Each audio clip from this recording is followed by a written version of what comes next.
Assalamualaikum warahmatullahi wabarakatuh. Perkenalkan, nama saya Endang Kesumawardani dengan NIM 2012 4600001 dari Prodi Perbankan Syariah Sekolah Tinggi Agama Islam Pancabudi Perdagangan.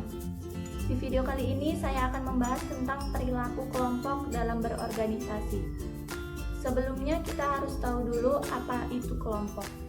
Kelompok adalah dua individu atau lebih yang saling berinteraksi dan bergantung untuk mencapai suatu tujuan tertentu. Nah, selanjutnya kita akan membahas tentang teori pembentukan suatu kelompok. Yang pertama, teori kedekatan. Menurut teori ini, seseorang berhubungan dengan orang lain disebabkan karena adanya kedekatan ruang dan daerah. Ketika orang-orang berada di tempat yang sama, secara geografis seperti berada di ruang yang sama dan daerah yang sama, maka memiliki intensitas interaksi yang lebih tinggi satu dengan yang lainnya.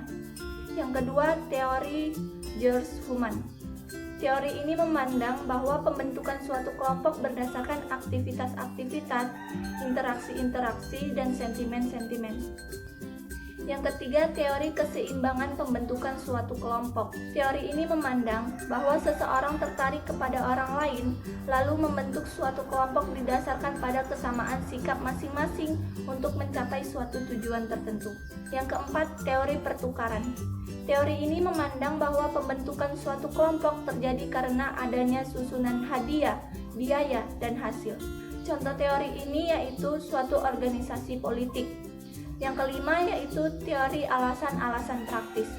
Teori ini memandang bahwa suatu pembentukan kelompok karena adanya alasan-alasan praktis, seperti contohnya ekonomi, keamanan, dan alasan-alasan sosial.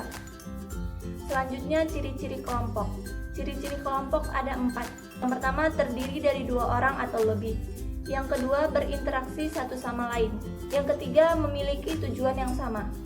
Yang keempat, menganggap dirinya sebagai anggota kelompok.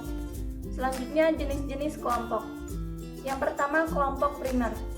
Kelompok primer adalah sebuah kelompok yang ditandai dengan adanya sikap keakraban, kerjasama, dan hubungan tatap muka dengan anggota kelompok lainnya. Contohnya yaitu keluarga. Yang kedua, kelompok formal dan informal. Kelompok formal merupakan kelompok yang sengaja dibentuk untuk mencapai suatu tujuan tertentu. Contohnya komite sekolah. Sedangkan kelompok informal adalah kelompok yang tumbuh dari proses aktivitas, interaksi, dan daya tarik. Contohnya sekelompok murid yang hobi dengan bulu tangkis.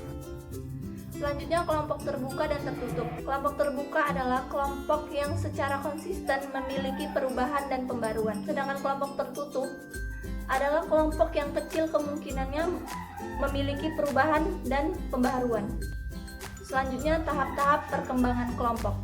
Dalam tahap ini ada 5 tahapan. Yang pertama, tahap pembentukan. Dicirikan dengan banyaknya ketidakpastian mengenai maksud, struktur, dan kepemimpinan kelompok. Yang kedua, tahap keributan.